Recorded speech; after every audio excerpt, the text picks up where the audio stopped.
He who controls the information controls the mind. And that's the reason why this mainstream media has been going so hard here recently, because for years they were the ones that were controlling the information. Remember back in the days, we didn't have all of these excessive channels to watch. We only had a few news channels to watch the news on.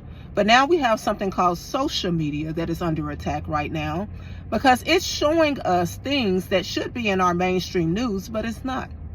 Isn't it interesting how you have news reporters, so-called news reporters, now that are very opinionated and that love to express their points of view instead of just giving the news. The news should be who, what, when, where, okay? And you give the viewer the option to determine why. It is not for a journalist to give their opinion when they are reporting. It's for you to tell what's going on.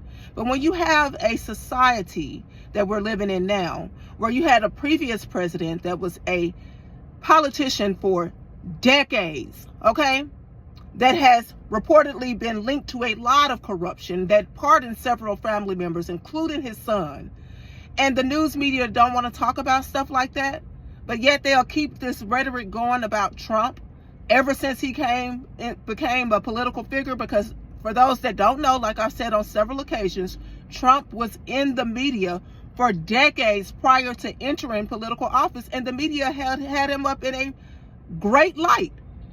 So a reasonable person would say, oh, there's an agenda behind this. There's some propaganda. Something is going on.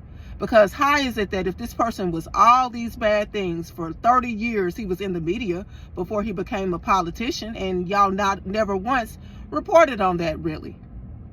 Okay? It's just crazy, you guys, how now the truth is being labeled misinformation and disinformation. It's you can't have a democracy. You know the things these people cry about, he's a threat to our democracy. You cannot have a democracy without a free press. Shout out to Minister Louis Farrakhan for making that statement when he scolded some journalists, telling them, what future do we have if you would not tell the American people the truth?